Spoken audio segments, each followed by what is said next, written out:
Nous, ce qu'on veut, c'est juste que la grande majorité des suiveurs du foot dans notre pays se réveillent enfin, comprennent ce qui est en train de se passer dans notre football, si vraiment il y a matière encore à le sauver. Et surtout, ce que j'espère, c'est la seule chose sur laquelle j'ai envie de me battre, c'est que d'autres présidents parlent. C'est que d'autres présidents parlent et notamment que l'OM se réveille. Mon grand souci, c'est que l'OM se réveille. Parce qu'il n'y a que l'OM qui pourra faire bouger notre football. Et je veux que Pablo Longoria bouge, qu'il en parle à McCourt, qui est beaucoup trop loin. Il n'y a que ça, sinon notre foot ne se sauvera pas. Par la McCourt entre Américains, peut-être que notre foot ne se sauvera pas si l'OM continue de ne pas bouger. Les supporters de l'OM doivent bouger, ils doivent dire quelque chose. Ils l'ont fait quand ça concerne leur club. Ils doivent le faire s'ils veulent que toute notre Ligue 1 soit sauvée. Et l'OM est un pion important de notre Ligue 1. Donc maintenant, j'attends ton classement thème par thème et j'attends surtout le thème. Tu sais de quoi ton thème toutou? Comment tu l'as classé dans quoi? Toutou, laquais, tout? Pas tout de suite. Ah, pas tout de suite. Je vais démarrer par la DNCG. Ah. Parce que Textor est remonté contre la DNCG. Déjà, il est. Alors, il est vrai que le personnage de Nasser Al-Khelaifi revient, même parfois sans que Textor le cite, toujours un peu en creux dans tout ce qu'il dit. Ah oui, parce qu'il ne comprend pas qu'il puisse y avoir des fuites de la DNCG. Ils disent quand même marrant, la DNCG, tout le monde était au courant avant le rendu de ce qu'ils allaient dire. Donc c'est qu'il y a des fuites. Donc là, il sous-entend en fait que ça se passe, vu que la DNCG, c'est la Ligue, il sous-entend qu'à la Ligue, il y a des gens renseignés, que donc après on renseigne d'autres personnages importants du foot français. Il sous-entend la DNCG qui est dirigée par le grand génie Monsieur Mikeller, celui qui, il y a 6 mois, disait le foot français est sauvé et 6 mois après dit qu'il y a des problèmes. Alors, je cite Textor. Là, on a choisi de ne pas vous faire écouter ça, mais je le cite. Il dit, ouvrez les guillemets, la DNCG ne nous donne pas le crédit nécessaire parce que les financements qu'on apporte à l'OL sont légaux d'un point de vue du droit européen. Ce n'est pas le cas des financements qui arrivent depuis les États pétroliers comme le PSG. La Ligue et la DNCG soutiennent le PSG pour que ce club continue de nous battre à plat de couture tous les ans. Notre business n'est, lui, pas considéré. Justement, on va l'écouter sur Nasser Al-Khelaifi et Vincent Labrune. C'est parti. S'il y avait une voix discordante, Nasser Al-Khelaifi aboyait sur cette personne. Il y avait beaucoup d'intimidation aussi.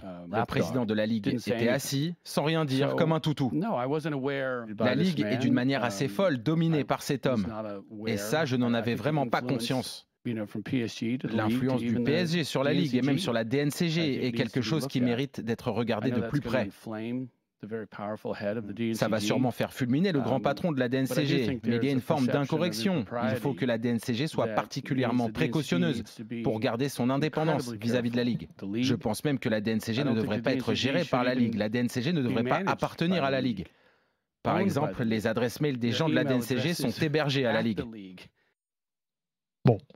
Voilà sa vision d'un homme extérieur en fait au système, parce que c'est ça, c'est là-dessus qu'il faut insister. Lui, il arrive là. Moi, je vais te dire, moi, c'est pas que ça m'embête, c'est le constat que je fais, c'est que c'est hallucinant qu'il faille qu'un homme qui est depuis peu dans notre football, dont on s'est beaucoup moqué au départ, qui n'a pas du tout notre culture dans sa façon de s'exprimer et dans sa façon de gérer les clubs, dire que ce que dit John Textor retient notre intérêt, qu'on est d'accord avec lui à 100%. Ça ne veut pas dire qu'on apprécie forcément son modèle, sa façon de gérer son club. Ça ne veut pas dire qu'on valide à 100% la multipropriété, qu'on ne regarde pas ça de près. On a fait 1000 débats là-dessus. Nous ne sommes pas là pour dire que John Textor, c'est notre messie, le gars qu'on va suivre maintenant. Non, c'est juste la seule personne qui a le courage de parler à ce jour. J'entends, j'ai entendu Dimeco chez Moscato, j'entends de plus en plus de gens dire « oui, il faut peut-être l'écouter ». Ça ne veut pas dire qu'il a raison sur tout, que sa vision du foot, même de la façon dont il veut le développer sera la bonne. C'est pas ça. Nous, ce qu'on dit, ce qu'on répète, c'est qu'il faut que tous ces gens s'assiedent tous ensemble autour d'une table et qu'ils travaillent pour le bien du foot français. Et d'ailleurs, on l'entendra tout à l'heure, John Textor, derrière toutes les attaques, il a tendu la main à Nasser. Il lui a tendu la main. Il lui a dit, tant qu'on ne se serrera pas la main, qu'on ne se mettra pas à table... Autour d'une bière. Parce qu'il a parlé d'une bière avec Nasser ensemble, et d'un verre de vin avec Olas. D'accord. Ça ne pourra pas avancer. Et c'est là qu'il a raison. C'est là qu'il a raison. Et ça n'enlèvera pas le débat sur la multipropriété. Est-ce que le modèle Textor est le bon ? Est-ce qu'on valide le fait qu'un joueur de Botafogo puisse venir à Lyon ? Cette façon de gérer, on n'est pas forcément pour non plus. C'est pas ça. Notre football doit être sauvé. Et tant qu'il fonctionnera comme il est là, il va à sa perte. Parce qu'il est mené par un homme qui veut sa perte, qui s'appelle Nasser Al-Khelaifi. Essayez de le comprendre. Attends, juste une petite précision, Daniel. Je ne pense pas qu'il veuille sa perte. Je pense qu'il n'a pas compris que le modèle qu'il veut imposer amène à la perte. Si. Tu vois ce que je veux dire ? Non. Mais alors là, moi, je pense que c'est beaucoup plus vicieux et sournois que ça. Tu penses ? Je pense que c'est beaucoup plus sournois que ça. S'il a œuvré pour la nouvelle formule de la Ligue des Champions, qui, en matière de revenus, est conséquente, avec les 2 matchs en plus, si c'est le seul président qui s'élève et qui se batte autant contre la Super League pour protéger ce modèle-là, c'est qu'il ne veut pas que ça bouge. Qu'est-ce qu'il ne veut pas qu'il bouge ? C'est un championnat écrasé,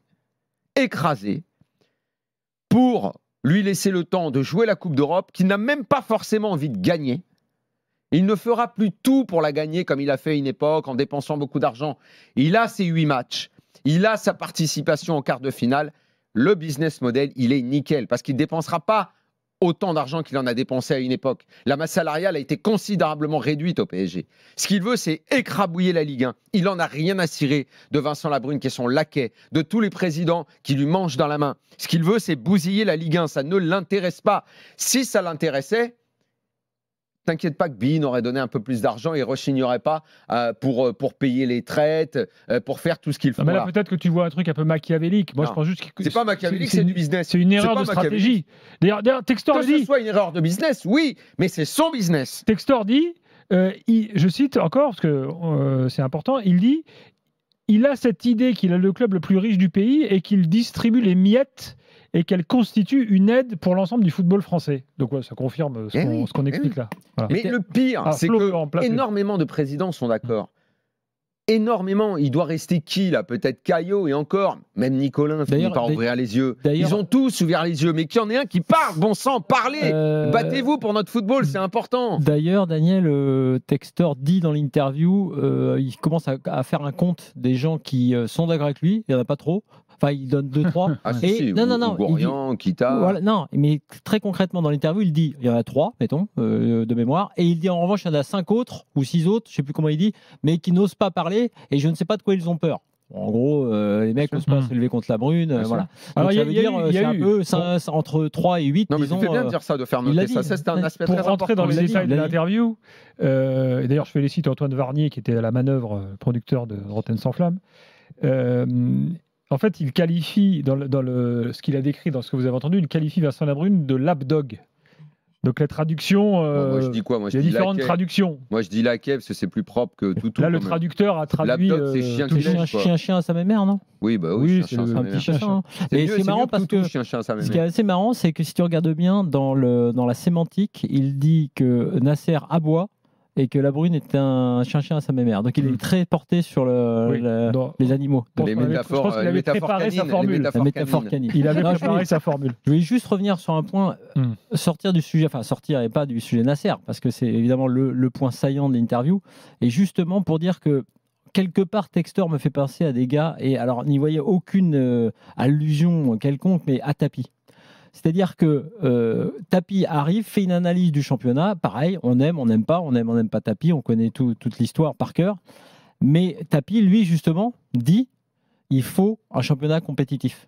Il encourage l'idée qu'il faut, même si l'OM est très fort, même si lui, il écrase avec des transferts de Maboul à l'époque, sur des joueurs qui ne valent pas ce prix-là également. Même si lui truande, il avait cette logique que le championnat soit fort. En fait, cette logique, c'est lui qui convainc Aulas d'entrer dans le foot. C'est lui qui va chercher Canal. Voilà. C'est lui qui fait en sorte que le championnat est fort. Et d'ailleurs, les années 90 sont les meilleures années du foot français. Dans les résultats européens la fameuse des clubs. Création du classique qui est très récent chez nous, mais on rappelle l'histoire, enfin on rappelle pas l'histoire. Donc c'est important de signaler que moi, quand j'ai entendu Textor, et c'est exactement la même chose d'ailleurs que pour Tapi. C'est un homme d'affaires sensé. Alors que l'autre n'est pas un homme d'affaires. Un homme d'affaires parce qu'effectivement le gars se dit que tout business. Il va parler de la Ligue 1 dans quelques instants. Mais tout business ne marche pas sans concurrence.